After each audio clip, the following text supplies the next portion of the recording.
So I own a Wii U, and I don't know about you guys, but I didn't once hesitate to buy one, because I just sort of trust Nintendo, but moreover it's because I didn't want to miss out on future installments of Zelda and Mario.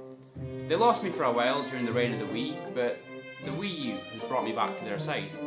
With the Wii U comes Nintendo's colourful bunch of series, and while we may not get a new Zelda for a while yet, we at least have Hyrule Warriors to keep us distracted. I'm pretty damn blown away with just how much they've managed to cram into this game. When information started flowing in, I knew the playable characters would be Link, Midna, Zelda and Impa, and I was fine with that. That was plenty for me. But Nintendo just keeps revealing more and more characters, so I thought, why not talk about these characters and overall thoughts on Hyrule Warriors? Yay! So, as you'd guess, with Hyrule Warriors, the characters come from throughout various Zelda games, except of course for Lana, but we'll get to her. So the first 4 characters confirmed are Link, Zelda, Midna and Impa, and they all look great. They look and act as you'd expect. Link has his typical swordplay style, although now he's rocking a pretty sweet scarf. Apparently Link's backstory in this one is that he's in training to become part of the Hyrulean Guard.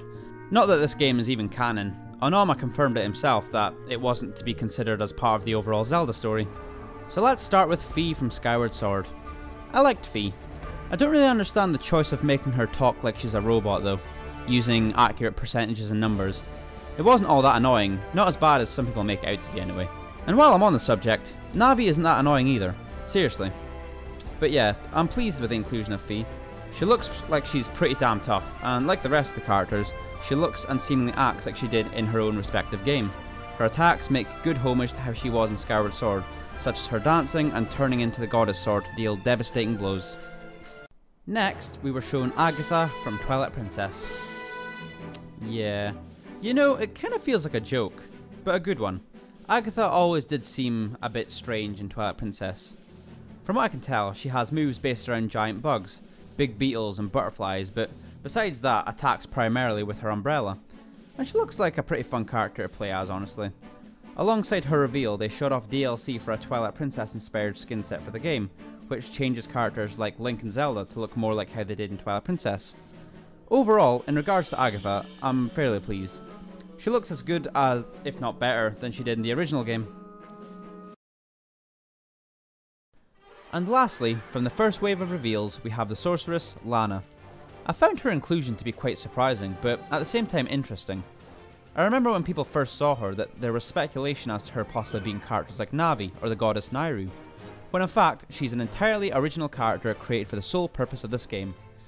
Supposedly there's some sort of heated rivalry between Lana and the villainess Sia, so I'm guessing she's there to help with what little plot this game has, but she looks pretty fun to play as.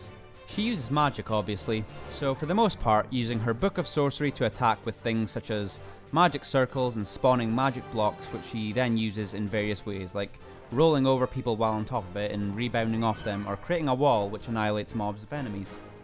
I'd say overall I'm fairly satisfied with the characters announced, and feel like there's still plenty more about the game to be announced and discovered. I am aware of the latest characters to be revealed, Darunia, Ruto and Sheik, plus on top of that all the Ocarina of Time and Twilight Princess skins and levels to be announced. Now then, it is once again that time to see what all you cool people have been saying to me. So the question last time was, what makes an RPG stand out to you? And there were some really good comments, I think. First one comes from Verizon X. I miss the old turn-based formula, because back then you had a greater control over your entire party, and the strategy was much more deep.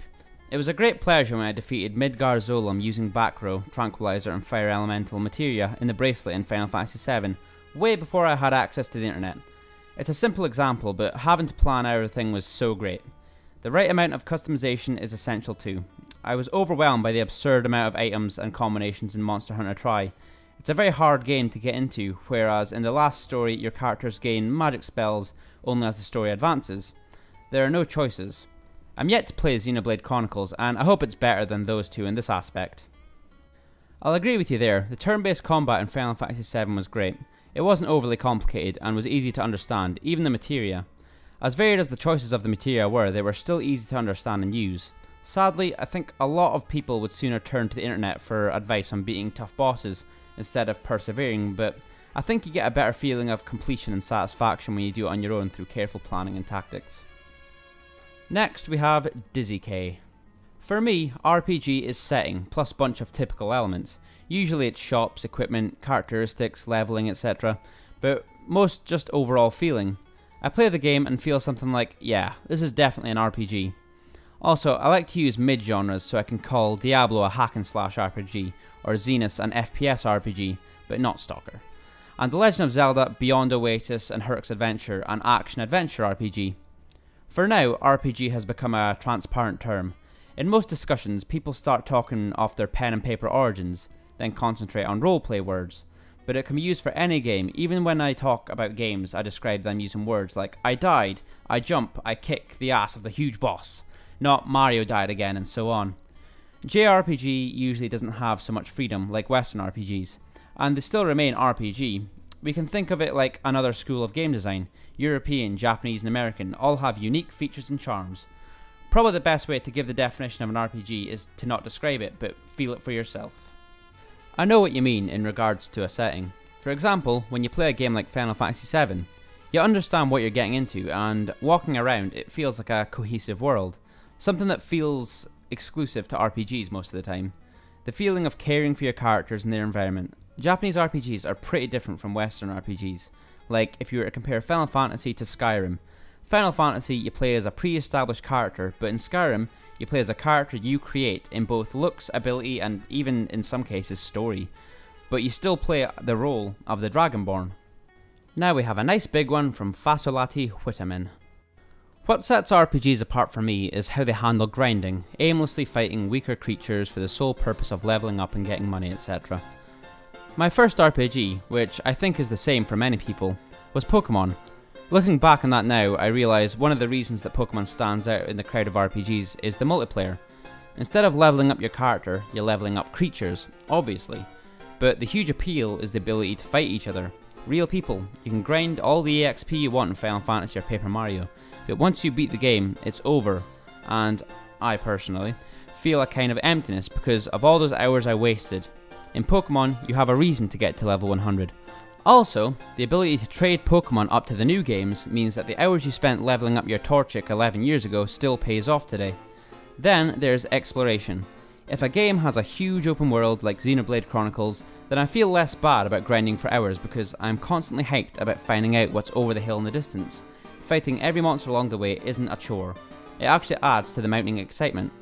But the combat itself can get tedious, which is good sometimes because it allows me more freedom to not pay attention and go back to imagining what's around the corner. Kingdom Hearts accomplishes the same thing, but instead of wanting to know what's around the next turn, you just want to know what's the next plot point. It's been 10 years, darn it. I just want to know what happens next in the complex and detailed story. Lastly, I want to talk about Mario and Luigi RPGs, which technically require no grinding, as long as you're very good at the game, because you can dodge almost every attack, you technically never have to level up. This would make boss fights extremely long, but I love how the grinding only becomes necessary if your skill level is low. Grinding is a pretty tough thing for a lot of developers, since there's different ways to do it. Some games make it so that if you just rush through, you'd fight as much enemies as you needed to get to the most basic required level for each part of the game. But the option is still there to grind and get stronger earlier on. And you bring up an interesting point in regards to Pokemon's multiplayer aspect. I remember back when you could play against your friends on the Game Boy via the link cable, and it felt like a real challenge going up against someone real, and it did add a sense of purpose even after you'd finished the game's story. And lastly, we have Lunar Night. I appreciate the use of Dragon Quest music in the beginning. No problem, it's amazing. Also, to answer the question, an RPG can stand out for several reasons. But I'll just use Dragon Quest, my favourite series, as an example of such standout qualities. It's got fantastic music first of all. Second is the charm the series has oozed since the past few installments. Characters, towns, even some of the enemies have qualities about them that just exude this. Third is the battle system, where, as unlike a lot of other RPGs, Dragon Quest formula stays tried and true to its formula. Very little about the base formula has changed. It's akin to the generation Pokemon changes in that regard, and that makes it something of a comfort food in gaming. Well, I can certainly agree with you there. I'd probably say that my favourite RPG ever is Dragon Quest VIII. The game just has an unmatched atmosphere, a large world full of charm and exploration, and on top of that, the amazing art style of Dragon Ball Z mangaka Akira Toriyama to boot. It takes the traditional RPG but makes it simpler while at the same time deep, and makes for a truly memorable experience, with lovable characters, fantastic music, and a whimsical and epic story. Some really passionate comments this time. Anyway, our question this time around is, what character would you love to see in Hyrule Warriors and why? Once again, this has been Around the Water Cooler. Thank you all for commenting and watching, and I'll see you all next time.